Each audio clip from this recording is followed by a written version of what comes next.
Okay, so now I'm going to be talking to you about phishing and scams. We talked about anonymization and the fact that anonymization allows us to communicate information on social media platforms with some measures of protecting our personal information.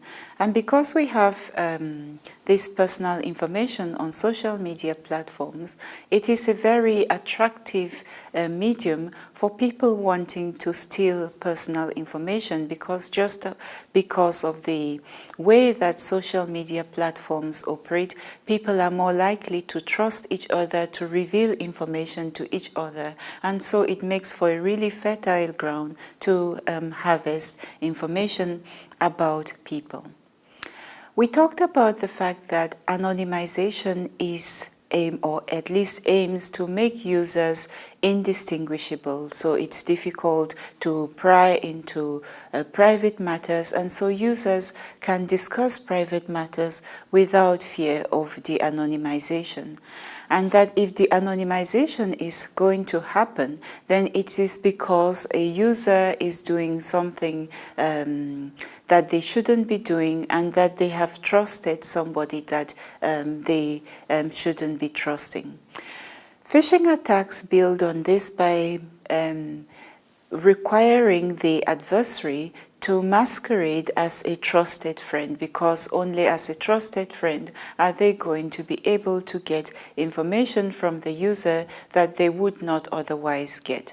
And we talked about the fact that spoofing is one of the attacks that allows, that phishing builds on, because spoofing allows a user to masquerade as a trusted friend or person. So phishing reminds us pretty much of the real life word, which is basically fishing, plucking out fish from a river or from the sea.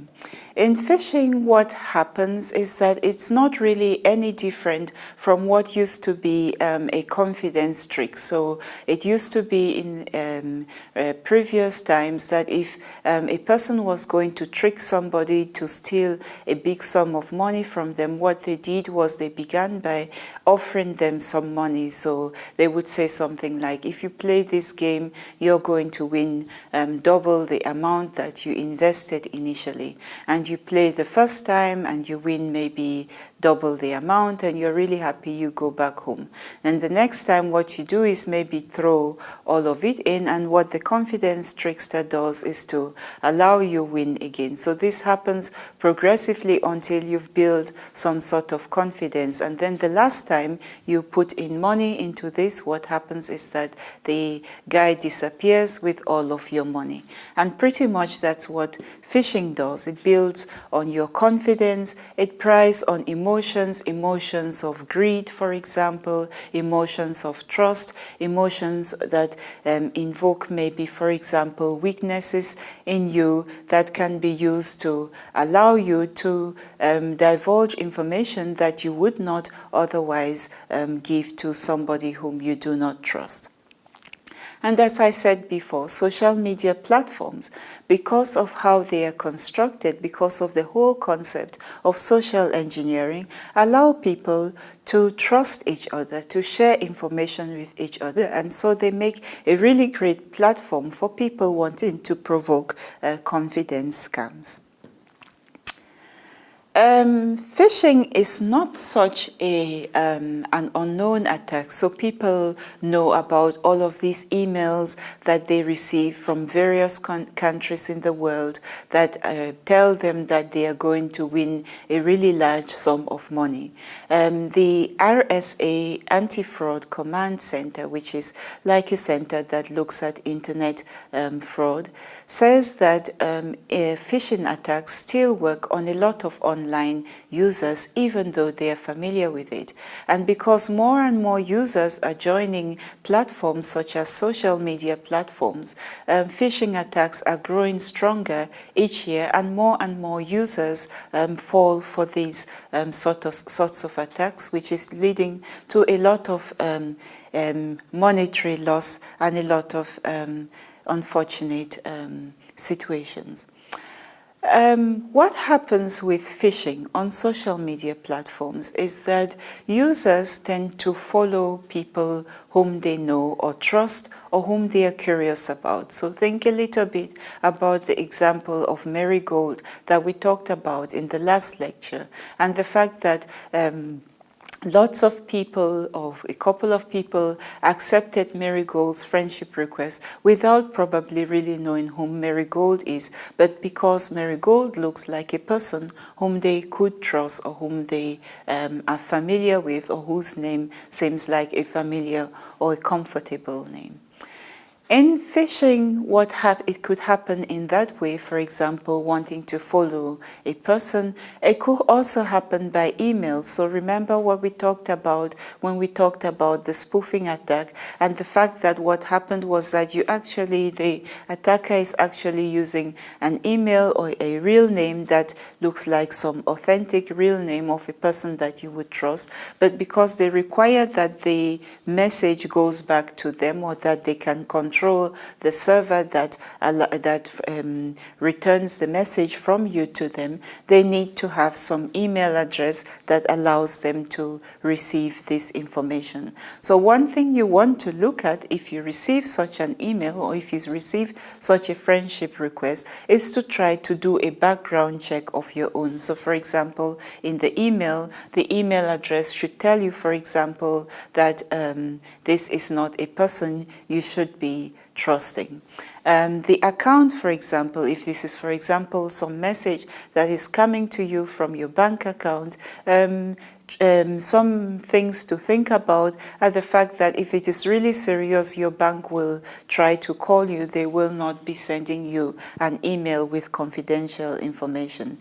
Other warning signs are when you're asked to download information. So downloading information is dangerous because of what we talked about in terms of malware, where you could have a case in which you download a file, and what happens is that you actually voluntarily install a malware onto your platform. In order to avoid phishing, what you want to do is to try to also be careful. You have, for example, people who are your close friends, people who are your acquaintances. What you want to do is that if you decide to add on such a person like Marigold onto your platform, then maybe what you want to do is to put them in the circle of acquaintances, so that later on, if you decide to unfriend them, it is easier. They haven't got access to as much information as as they could have got to.